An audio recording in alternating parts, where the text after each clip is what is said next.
بسم الله الرحمن الرحيم. عن أبي هريرة رضي الله تعالى عنه قال قال رسول الله صلى الله تعالى عليه وسلم إذا فرغ أحدكم من التشهد الآخر فليتعوذ بالله من أربع: من عذاب جهنم، ومن عذاب القبر، ومن فتنة المحيا والممات، ومن شر المسيح الدجال. رواہ مسلم۔ نبی کریم صلی اللہ علیہ وسلم نے ارشاد فرمایا، جب تم میں سے کوئی شخص آخری تشہد سے فارغ ہو جائے تو چار چیزوں سے اللہ تعالیٰ کی پناہ طلب کرے۔ نمبر 1، جہنم کے عذاب سے، نمبر 2، قبر کے عذاب سے، نمبر 3، زندگی اور موت کی آزمائش سے، اور نمبر 4، مسیح دجال کے شر سے۔ دوستو، آخری التحیات میں تشہد پڑھنے کے بعد درود پاک پڑھا جائے گا، اور درود پاک پڑھنے کے بعد نبی کریم صلی اللہ علیہ وسلم نے مختلف دعائیں تلقین فرمائی ہیں۔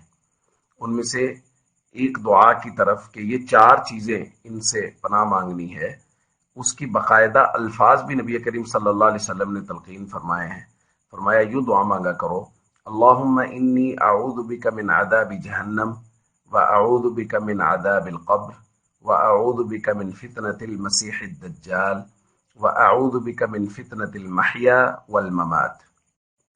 اسی طرح سیدنا صدیق اکبر رضی اللہ تعالیٰ عنہ کی روایت ہے، فرماتے میں نے عرض کیا یا رسول اللہ علمنی دعاء ادعو به فی صلاتی، مجھے دعا سکھا دیجئے جو میں نماز میں مانگا کروں۔ تو نبی کریم صلی اللہ علیہ وسلم نے فرمایا قل، آپ کہیے یعنی یہ دعا کیجئے: اللہم انی ظلمت نفسی ظلما کثیرا ولا یغفر الذنوب الا انت فاغفر لی مغفرة من عندک وارحمنی انک انت الغفور الرحیم، کہ اے اللہ میں نے اپنے آپ پہ بہت زیادہ ظلم کیا ہے اور میرے گناہوں کو بخشنے والا بھی تیرے علاوہ کوئی نہیں ہے، میری بخشش فرما اور مجھ پہ رحم فرما کہ تو بخشنے والا اور رحم کرنے والا ہے۔